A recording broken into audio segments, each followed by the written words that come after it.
This video is how to paint a wild orchid in the Sumi-e style. The next Sumi-e technique we focus on is called the wild orchid.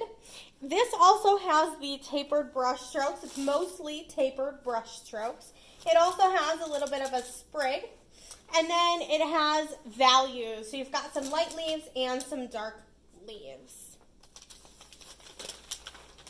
The orchid is what typically students find more challenging because the tapered brush strokes can sometimes be really challenging themselves.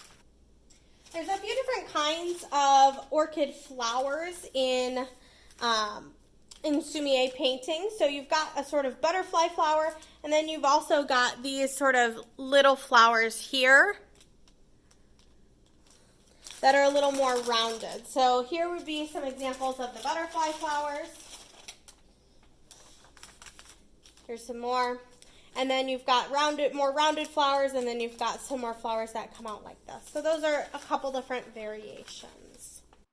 Here are some photo examples of the wild orchids. They're both potted and found in the wild. And here are some variations on the flowers and leaves. For my orchid painting, I like to use a small brush.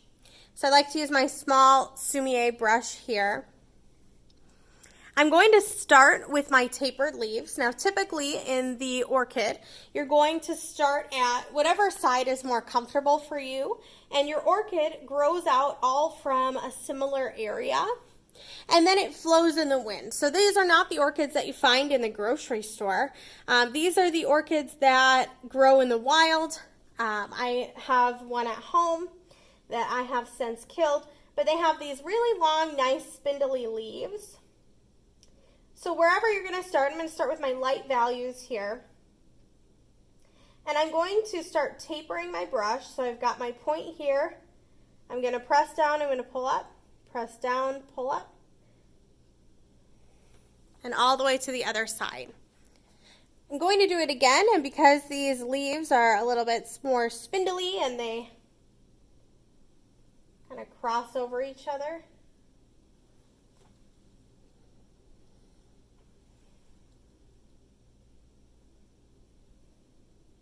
and it's one smooth motion. So I'm picking up, I'm putting down, I'm picking up, and I'm putting down.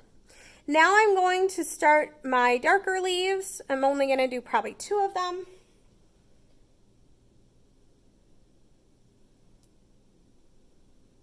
And I want this one to look like the wind is sort of blowing my leaves around.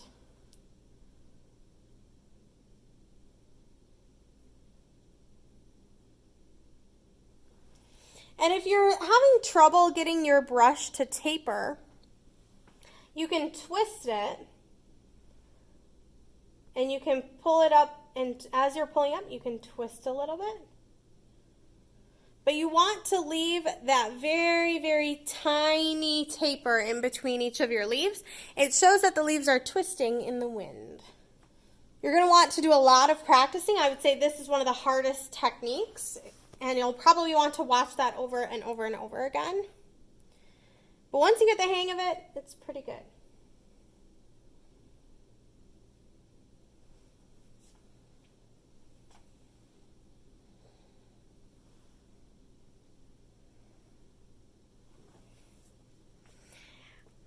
Orchids do not grow, the flowers do not grow off of the leaves. That's a mistake that a lot of people make.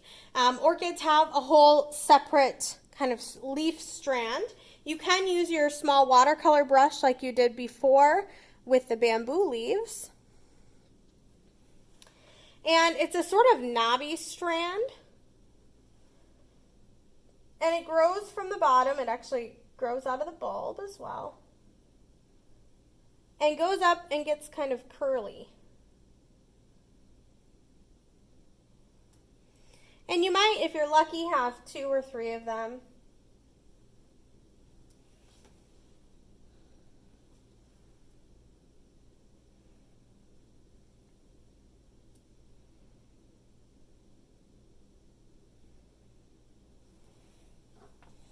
There we go.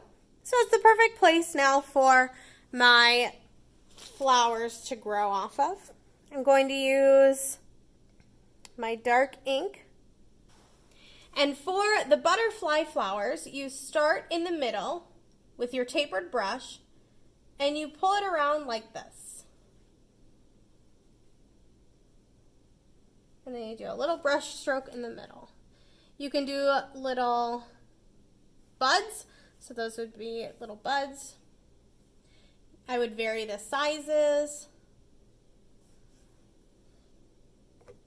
I would vary how they are, how you can kind of see them. Get your little buds in there. And the variation is what kind of makes it interesting. You can also do the little curved leaves, so they look a little, or the curved flowers, so they look a little bit more like this. And they have kind of, instead of being more pointed, they're a little more curved.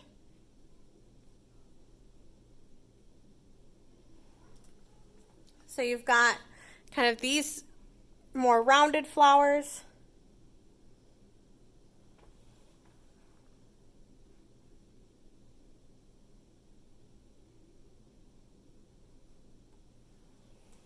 And I'm leaving a little bit of space here in the middle so that you can see them coming off there.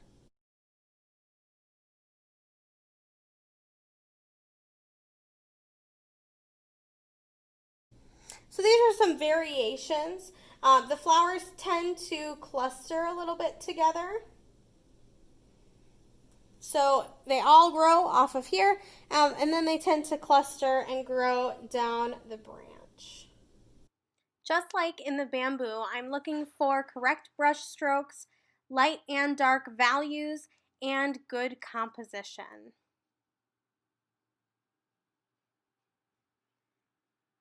Here are some great examples where they also use color.